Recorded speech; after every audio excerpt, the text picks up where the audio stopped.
नमस्कार, investor ecology में आपका स्वागत है। आज हम बात करेंगे इंडेक्स फंड क्या होता है। इंडेक्स फंड क्या म्यूचुअल फंड की तरह ही होता है? इंडेक्स फंड भी एक तरह का म्यूचुअल फंड ही है, लेकिन इसको समझने से पहले आपको ये पता होना चाहिए कि इंडेक्स क्या होता है। जैसे कि मैंने पिछले वीडियो में बताया था कि भारतीय शेयर बाजार में नेशनल स्टॉक एक्सचेंज में कम से कम 2200 कंपनियाँ, 2200 से भी ज़्यादा कंपनियाँ लिस्टेड है, और बॉम्बे स्टॉक एक्सचेंज में तो 5000 से भी ज़्यादा कंपनियां लिस्टेड हैं। तो इसलिए एनएससी ने इन कंपनियों के अलग से इंडेक्स बना रखे हैं। इंडेक्स मतलब एक तरह के ग्रुप बना रखे, जैसे निफ्टी 50 हो गया। इसमें देश की जो निफ्टी पे जो 50 सबसे बड़ी कंपनियां हैं वो लिस्टेड होंगी। इसके बाद निफ्टी 500 है, ये निफ्टी की जो 500 सबसे बड़ी कंपनियां हैं उनका ग्रुप है या इंडेक्स है। फिर निफ्टी 100 हो गया, इसमें 100 सबसे बड़ी कंपनियाँ होगी। निफ्टी 150 इंडेक्स है, निफ्टी स्मॉल कैप 250 है। यानी कि ये इंडेक्स हैं, एक तरह के ग्रुप हैं। ग्रुप में क्या है, अब निफ्टी 500 मीन्स जो निफ्टी पे 500 सबसे बड़ी कंपनियाँ लिस्टेड हैं उनका एक ग्रुप है। इसी तरह से अलग से सेक्टोरियल इंडेक्स बना रखे हैं, जिसमें जैसे ऑटो सेक्टर, निफ्टी ऑटो, इनके इसमें ऑटो सेक्टर की जितनी भी कंपनियां होगी उनका एक अलग से इंडेक्स है। बैंक है, आईटी इंडेक्स है, मीडिया हो गया, फार्मा इंडेक्स अलग से है। हालांकि ये कंपनियां यहाँ पे भी, जैसे निफ्टी फार्मा में जो कंपनी लिस्टेड है, अगर वो देश की 100 बड़ी कंपनियों में है तो वो यहाँ पे भी दिखाई देगी आपको। ऐसा नहीं है कि जो कंपनी निफ्टी 100 में है वो निफ्टी आईटी में नहीं हो सकती। अगर वो देश की 100 बड़ी कंपनियों में है तो वो यहाँ पे भी आपको दिखाई देगी। भारत के 2 सबसे बड़े जो इंडेक्स हैं, जैसे सेंसेक्स हो गया, ये बॉम्बे स्टॉक एक्सचेंज का है, जिसमें बीएसई पे लिस्टेड 30 सबसे बड़ी कंपनियों का एक ग्रुप है। यानी कि एक इंडेक्स है जिसमें 30 सबसे बड़ी कंपनियाँ आपको दिखाई देती हैं। इसी तरह निफ्टी 50, इसमें देश की 50 सबसे बड़ी कंपनियाँ हैं। अब हमें ये इंडेक्स बनाने की ज़रूरत क्यों पड़ी? क्योंकि इससे हमें पता चल जाता है, जैसे निफ्टी 50 आज ग्रीन में दिख रहा है तो इसका मतलब है आज ये जो 50 कंपनियां हैं इनमें से ज़्यादातर, कुछ हो सकती हैं बीच में जैसे जो रेड निशान में होगी, लेकिन ओवरऑल जो है ये इंडेक्स ग्रीन में है, यानी कि आज मार्केट ऊपर गई है। अब जैसे बैंक है, बैंक निफ्टी है, तो इसमें सारी कंपनियाँ रेड नहीं होगी, लेकिन मैक्सिमम ज़्यादातर कंपनियाँ लॉस में है तो ये रेड दिखेगा। इससे हमें इंडेक्स देख उस सेक्टर का आइडिया मिल जाता है कि आज ये ऊपर की तरफ है, इसमें ग्रोथ हुई या आज नुकसान हुआ है। चलिए अब देखते हैं इंडेक्स फंड दूसरे म्यूचुअल फंड से कैसे अलग है।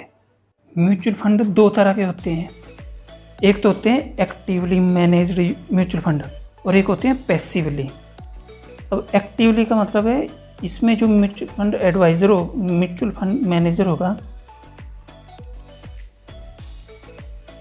जैसे लार्ज कैप म्यूचुअल फंड आपने कोई ले लिया तो इसमें वो क्या करेगा, म्यूचुअल फंड एडवाइज़र उसमें से 100 कंपनियों में से अपनी पसंद की जो उनको अच्छी लगती है वो कंपनी रिसर्च करके कंपनी सेलेक्ट करेगा और उसमें हमारा पैसा निवेश करेगा। जैसे ये लार्ज कैप 100 में से इन्होंने 59 कंपनियां सेलेक्ट की हैं, लेकिन एक होता है पैसिवली मैनेजर। इसमें क्या है, इसमें फंड मैनेजर कंपनी सेलेक्ट नहीं करेगा। जैसे स्मॉल कैप 250 कंपनियां हैं तो इसमें उसने कंपनियां छांटनी नहीं है, इस सारे के सारे इंडेक्स में ही आपका पैसा लगा देंगे। 250 कंपनियां हैं तो 250 कंपनियों में ही आपका पैसा लग जाएगा। चलो इसको यहाँ समझते हैं, आगे समझते हैं। जैसे मान लो अगर हमने निफ्टी 50 में निवेश किया है तो इसमें क्या होगा, निफ्टी 50 में जितनी भी कंपनियां हैं, ये निफ्टी 50 की जो 50 कंपनियां हैं, इन सब में हमारा पैसा निवेश हो जाएगा। इन 50 कंपनियों का शेयर बाज़ार में जितना निफ्टी 50 में इनके इंडेक्स में जितना वेट होगा उसी पोर्शन में हमारा पैसा इनमें लगता जाएगा। जैसे मान लो निफ्टी 50 में रिलायंस का वजन 10% है तो हमारे टोटल इन्वेस्टमेंट का 10% रिलायंस में जाएगा।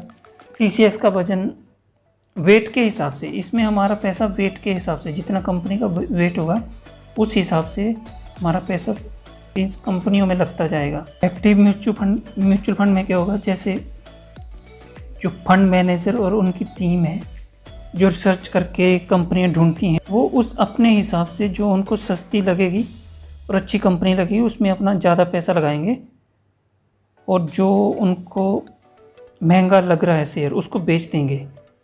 लेकिन इंडेक्स फंड में ऐसा नहीं होगा। इंडेक्स फंड में मान लो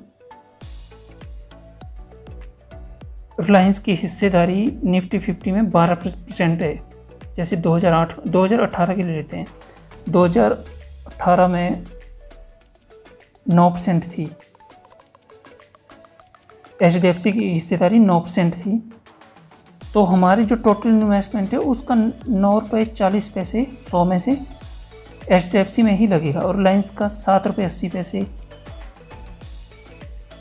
ITC में 5 रुपये, यानी कि जितनी उनकी हिस्सेदारी है हमारे पैसे का उतना हिस्सा, जितना कंपनी का वेट है उसी हिसाब से यहाँ पर निवेश होगा, उसी कंपनी में निवेश होगा। इसमें फंड मैनेजर का इन्वॉल्वमेंट नहीं होगी, इसलिए इसको पैसिव इन्वेस्टमेंट कहा जाता है। और हर 6 महीने बाद, जैसे मान लो हर 6 महीने बाद निफ्टी का इंडेक्स वैलिडेट होता है, दोबारा वो चेक करते हैं कि जो शेयर अच्छा परफॉर्म नहीं कर रहे होते हैं उनको बाहर निकाल देते हैं, और जो नेक्स्ट 50 हैं उनमें से जो शेयर अच्छा कर रहे हैं उनको निफ्टी 50 में डाल देते हैं। तो हम नेक्स्ट मंथ से, जब जैसे ही वो कंपनी शिफ्ट होगी, नेक्स्ट मंथ से हमारा इन्वेस्टमेंट जो कंपनी नई आई है उसमें शुरू हो जाएगा।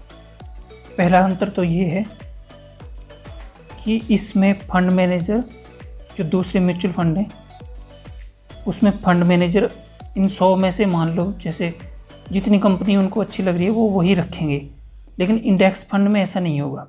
इंडेक्स फंड में मान लो आप 100 कंपनियां हैं तो 100 की 100 में ही आपका पैसा लगेगा, और जिस हिसाब से जितना कंपनी का वेट होगा उस इंडेक्स में उसी पोर्शन में आपका पैसा भी लगेगा।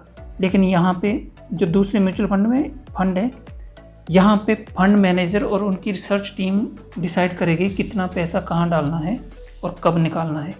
लेकिन इंडेक्स फंड में जब 6 महीने बाद इंडेक्स अपडेट होगा और जो कंपनी बाहर गई वो ऑटोमेटिकली ही जो आपकी इन्वेस्टमेंट है, जो नई कंपनी आएगी उसमें शुरू हो जाएगी। फंड मैनेजर चाहे ना चाहे उससे कोई फ़र्क नहीं पड़ता। दूसरा फ़र्क क्या है? दूसरा फ़र्क है इंडेक्स फंड में आपका एक्सपेंस रेशो बहुत ही कम होगा। ये देखो 0.35%, 0.3, यानी कि 1000 रुपये में से 1000 रुपये पे आपको 3 रुपये देने पड़ रहे हैं। जबकि ये दूसरे जो एक्टिव म्यूचुअल फंड हैं उनमें आपको 60 से 70 पैसा देना पड़ता है, यानी कि 6 से 7 रुपये, लगभग डबल या उससे थोड़ा ज़्यादा एक्सपेंस रेशो पड़ेगा। दूसरा अंतर ये होगा, जैसे यहाँ पे देखते हैं इंडेक्स फंड आप किसी भी कंपनी का लो, आप जैसे मान ले चलो टाटा मिड कैप,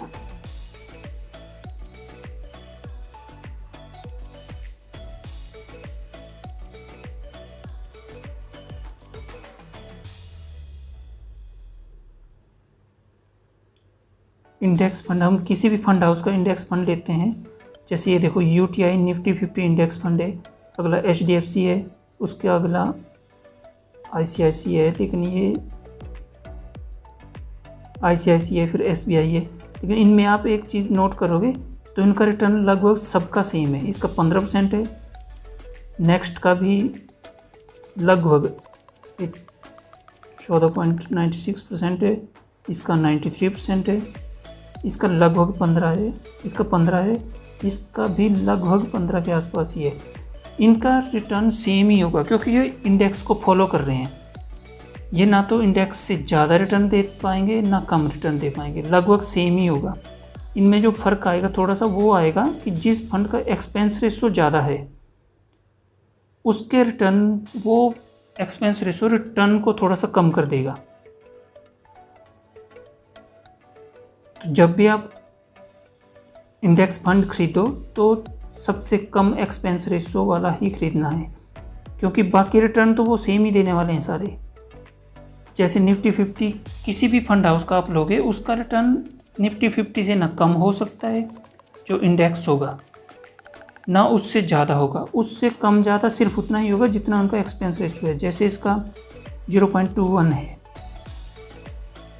और किसी फंड का 0.31 मान लो, तो वो जिसका एक्सपेंस रेशियो ज़्यादा होगा वही जो थोड़ा सा 0.10% का फ़र्क है वो आपको रिटर्न में देखने को मिलेगा।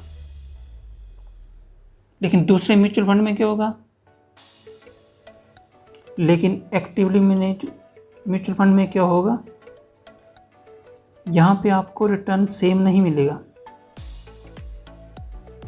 यहाँ पे किसी का 36 है, फिर 29% है 5 ईयर, फिर 28% है, 28% है 27, बहुत गैप दिख रहा है। जैसे वहाँ पे पॉइंटों में गैप दिख रहा है, आधा पॉइंट या कुछ थोड़ा सा ऊपर नीचे है, लेकिन यहाँ पे बहुत ज़्यादा गैप दिख रहा है क्योंकि यहाँ पे एक फंड मैनेजर है, ये इनकी अपनी स्ट्रेटजी होगी। इस फंड का अलग मैनेजर है, इसका अलग है, इन्होंने अलग अलग कंपनी ली है, अलग अलग टाइम पे ली है, अलग इनकी अपनी स्ट्रेटजी है। लेकिन जब इंडेक्स फंड में आप लगाते हो तो वहाँ म्यूचुअल फंड मैनेजर है, उनकी कोई इन्वॉल्वमेंट नहीं होती, उनकी थोड़ी सी इन्वॉल्वमेंट ही होती है, इसलिए वहाँ रिटर्न इंडेक्स को फॉलो करेगा। इसी तरह से कई सेक्टोरियल इंडेक्स भी हैं, जैसे यहाँ पे आप देखोगे बैंक इंडेक्स, यहाँ सारे बैंकिंग सेक्टर होगा, ये सेक्टोरियल फंड की तरह ही होगा, लेकिन इसमें जितने भी बैंक होंगे वो सब में आपका पैसा लगेगा। यहाँ कोई सिलेक्ट नहीं करने वाला उसको। रियलिटी इंडेक्स है, यहाँ जितने भी स्टॉक होंगे उस सब में आपका पैसा, जितना उसका वेट होगा कंपनी का, उसी हिसाब से आपका पैसा लगेगा। और बैंक 30 इंडेक्स, यहाँ 30 जो बैंक होंगे उस सब में आपका पैसा लगेगा। इसी कैटेगरी में आता है ETF। ETF भी इंडेक्स फंड ही होता है, लेकिन ये इनमें आप सिप नहीं कर सकते। इसका फुल फॉर्म है एक्सचेंज ट्रेडेड फंड। ये आपको डीमेट अकाउंट में शेयर मार्केट से डायरेक्ट, जैसे हम शेयर खरीदते हैं एक एक करके, वैसे खरीदने पड़ते हैं। इसमें आप सिप नहीं लगती, इसमें सिप के थ्रू इन्वेस्ट नहीं कर सकते। इसको जैसे आपको 2 यूनिट 3 यूनिट या जितना, इनको आपको शेयर मार्केट से ही खरीदना पड़ता है, जैसे शेयर खरीदते हैं, और उसी तरह इनको बेचा भी जाता है। इसके अलावा एक होता है, एक तो है कि जैसे पूरा इंडेक्स हमने खरीद लिया और जितना कंपनी, किसी भी कंपनी का वजन है उसी हिसाब से, जैसे रिलायंस का वजन जितना 51, रिलायंस का वजन अगर 10% जो है निफ्टी का 10% रिलायंस की वेट है, तो हमारा जो इन्वेस्टमेंट है उसका 10% रिलायंस में ही जाएगा। इसी तरह जिसका जितना वेट होगा उतना पैसा जाएगा। लेकिन एक होता है इक्वल वेट इंडेक्स फंड, तो उसमें क्या होगा, जैसे मान लो 50 कंपनियां हैं, तो इन 50 कंपनियों में मान लो हमारे 100 रुपये लगा, तो इक्वल वेट सब में जैसे 2 रुपये सब में लगेंगे, और 50 कंपनियों में 2 करके 100 रुपया। इसमें रिटर्न ज़्यादा मिलता है, हालांकि बाकी सब सेम ही होगा। इसमें जो है वेट के हिसाब से नहीं, इक्वल, नाम से ही पता चल रहा है कि इक्वल वेट। सब में जैसे 50 कंपनियां हैं तो सब में 2 रुपये लग जाएंगे। इंडेक्स फंड में किसको निवेश करना चाहिए?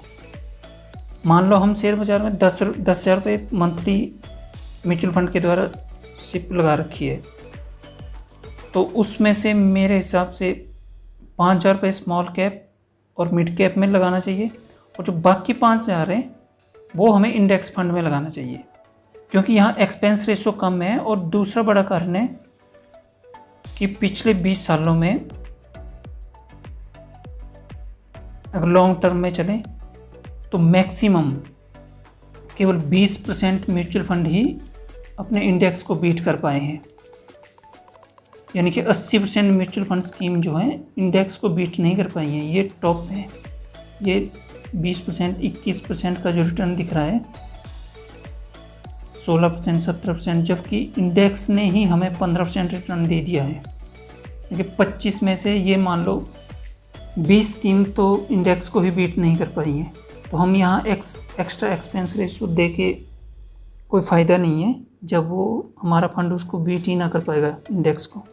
तो इससे अच्छा है वहाँ आधे रेट पे ही हमें पूरा इंडेक्स मिल रहा है।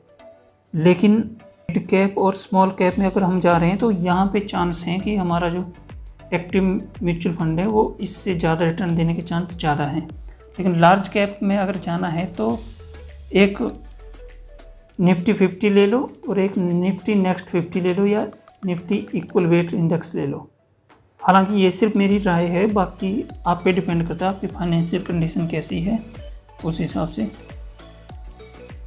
आप देख के अपने हिसाब से कर लें तो ज़्यादा अपने हिसाब से करें तो ज़्यादा बेटर है। बाकी वीडियो देखने के लिए धन्यवाद। जय हिंद।